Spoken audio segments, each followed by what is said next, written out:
E aí, vamos estudar a lição? Tirou sua foto, colocou lá no Instagram, marcando lá, @PRDudu, hashtag eu estudo a lição. Faça isso, não esqueça, dê seu testemunho de que você está comprometido com o Maná, o estudo da lição da Escola Sabatina. Vamos em frente. Hoje a lição fala sobre a abertura do 5º selo. Ei, você sabia que um texto fora do contexto vira pretexto para a gente falar a bobagem que a gente quiser? Vou repetir, um texto fora do contexto vira pretexto para a gente falar a bobagem que a gente quiser. Então não dá para tirar do contexto. Você veio no seguinte contexto, você veio no contexto do cristianismo, o cavalo branco, você veio no contexto da ausência de paz, o cavalo vermelho, o cavaleiro com a espada, você veio no contexto aí, na sequência do cavalo preto, que significava fome, e finalmente o cavalo amarelo, morte. E aí, você vem agora na sequência e você tem almas debaixo do altar clamando por justiça, pessoas que foram martirizadas. E você está seguindo o processo de paralelo do estudo aí junto com as 7 igrejas e você está entendendo que passamos pela igreja de Tiatira, Éfeso, Esmirna, Pérgamo, Tiatira e agora entramos no período de Sardes. E se você entrar dentro dessa sequência, você vai ver, você vai perceber quantos cristãos foram martirizados, quantos deles foram sacrificados nas fogueiras, nas arenas, enfim, torturados até a morte, num processo denominado de reforma. Exatamente, os reformadores e toda essa época que está englobada aqui nesta mensagem, neste conteúdo histórico. E diante disso, você está vendo aqui o clamor de almas sedentas por justiça, que sofreram injustamente, foram punidas com a morte, inclusive. E onde está a justiça de Deus para se manifestar em função de toda esta trágica perseguição?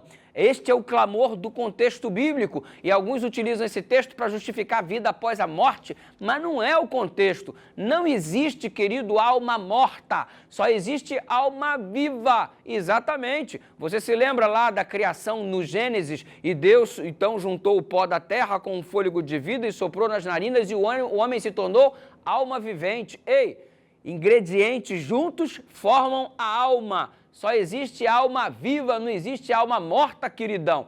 Para a alma estar viva, o pó da terra tem que estar junto com o fôlego de vida que Deus deu. E o que é a morte? Obviamente o contrário da vida. Se para estar vivo, uma alma precisa da junção do pó da terra com o fôlego de vida, o livro de Eclesiastes esclarece. O homem, quando morre, o pó volta para a terra como era e o espírito volta para Deus que o deu, que é o fôlego de vida. Ingredientes juntos, alma vivente, ingrediente separado, pó da terra e fôlego de vida, que é propriedade exclusiva de Deus, essência de Deus em nós que nos faz viver. Ei, então deixou de existir alma. É igual assim, ó, um bolo bonitão, um bolo para ser bolo, tem que ter ovo, farinha de trigo, porque ovo sozinho não é bolo. Farinha de trigo sozinha não é bolo. Chocolate sozinho não faz bolo. Junta tudo, aí você tem um bolo. Separa os ingredientes e aí deixa o bolo de existir. Eu sou alma, porque junto aqui neste momento encontra-se pó da terra e fôlego de vida. Se esses elementos se separam, eu deixo de existir, a alma desaparece, não existe mais alma. Compreendeu a realidade bíblica? Então dizer que isso daqui são almas penadas, vida após a morte, querido, não é o contexto. Você está arrumando um pretexto para falar a bobagem que você quiser. O contexto é exatamente o paralelo estabelecido na igreja de Tiatira e Sardes, o período antes e posteriormente à reforma, que está nos conduzindo aqui ao massacre de muitos mártires e que diante dessa perseguição que sofreram e morte inclusive,